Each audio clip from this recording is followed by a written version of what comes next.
Et Annick, elle était comme ça. Elle faisait ça. Elle bougeait pas, mais ses paupières, elles faisaient comme ça.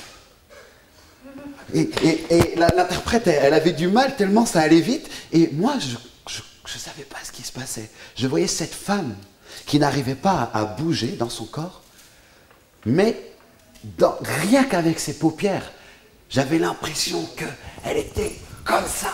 Elle faisait ça. C'est-à-dire, il y avait une force en elle que j'ai ressentie, qui m'a touché. Et je connaissais pas ce genre de maladie, mais j'étais complètement bouleversé. C'est vers le large, en quête d'un visage, entre nos rêves et nos peurs. Nous franchirons la nuit de nos terres arides, nous franchirons la nuit.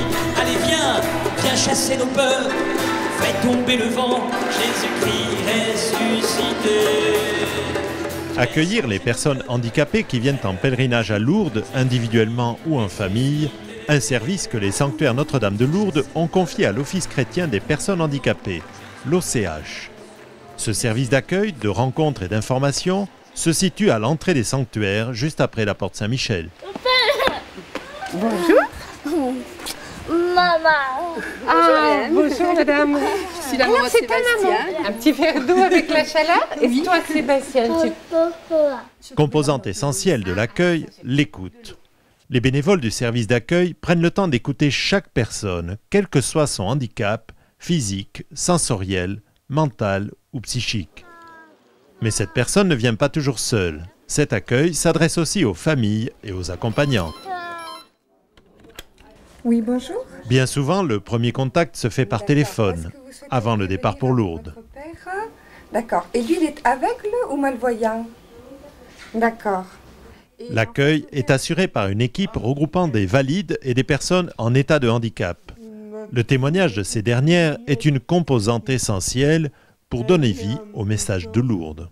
Ça demande beaucoup de maîtrise pour attraper un venimeux.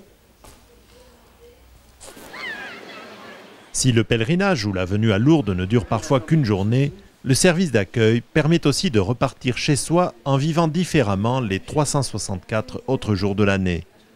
Cela grâce à un carnet d'adresses dans le monde entier, des liens avec les mouvements de la pastorale de la santé et une documentation spécialisée. J'ai découvert Ombre et Lumière, que je ne connaissais pas du tout. Il y a des témoignages de mamans avec un enfant ou trisomique ou comme Maria. On a découvert Foi et Lumière, qu'on ne connaissait pas du tout. On s'est aperçu qu'il y en avait une sur Dunkerque, mais on ne connaissait pas. Et l'Arche, bien sûr, avec Jean Vanier. Si on a découvert aussi qu'il y avait la catéchèse spécialisée. Donc c'était catéchiste pédagogique spécialisé. Et on a formé un groupe, chez nous bien sûr, avec des mamans qui ont un enfant comme Maria. Je veux dire le polyhandicap. Donc c'est créé en fait par des images qu'on a vues ici chez Martine, créées par des images pour amener les enfants au sacrement. On fait V. V, mais lui fait avec ses mains. Ah mais c'est formidable, toi aussi tu apprends ça. On lui a appris à parler. Le service d'accueil intervient également en formation ou en sensibilisation auprès des jeunes et des nouveaux hospitaliers en leur proposant une première approche des personnes handicapées, âgées ou malades. Les personnes handicapées, les personnes malades, leur plus grande souffrance, c'est le regard de l'autre. Pour regarder une personne handicapée comme une personne, une vraie personne, il faut tout simplement déjà se mettre à sa hauteur. Par exemple, des personnes qui sont en fauteuil, c'est important de se mettre à sa hauteur, à son niveau, de se baisser, de le regarder en face. Certaines personnes, c'est bien d'avoir un contact avec elles, de poser soit la main sur l'épaule, de se mettre à sa hauteur, en fait. Ciò che è importante in queste persone è mettersi al loro livello.